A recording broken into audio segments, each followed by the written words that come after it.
G'day folks, we're going to talk about tennis elbow this month.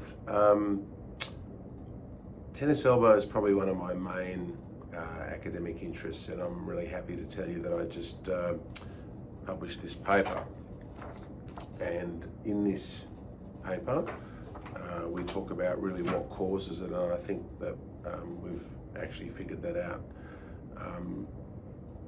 It comes down to the anatomy. There are ligaments which attach bone to bone, and there are tendons which attach muscle to bone. In tennis elbow, which is the lateral side or outer side of your elbow, the tear is in the tendon layer, but it happens because of a combination of tractions that occur, one from the ligament and two, secondly, from the tendon. So the ligament becomes tight when we straighten or extend our elbow. That's pretty clear. The forearm tendon becomes tight when we pronate, and that's also pretty clear and nothing new there.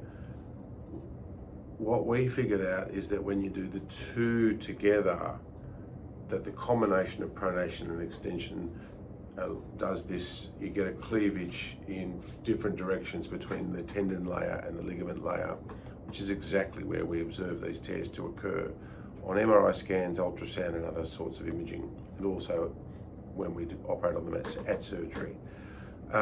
So if we understand the anatomy and we understand the forces, we've come a long way towards understanding the treatment as well. Effectively, it's just tendon that needs to heal, and you think, well, why can't tendon just go ahead and heal?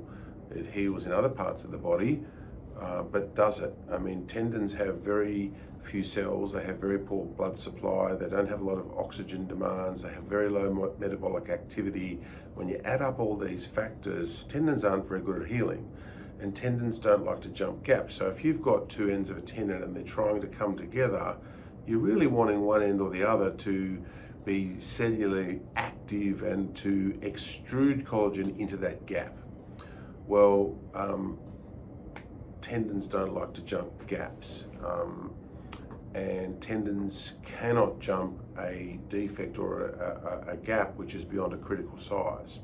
Now that critical size will vary from location to location, but for example, in the shoulder, the rotator cuff tears might be 2 or 3 centimeters, whereas a tennis elbow critical size tear might only be measured in millimeters, beyond which it will not heal. So in order for us to get them to heal, we've got to understand what's stopping it, and what's stopping it in this location is the actual unique forces, which our anatomical paper explains hopefully very clearly.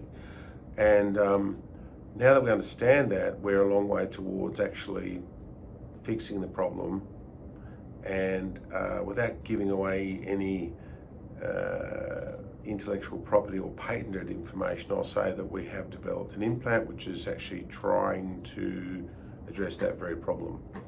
And anyway, this video is probably dragging on. I'll stop there and we'll chat again soon.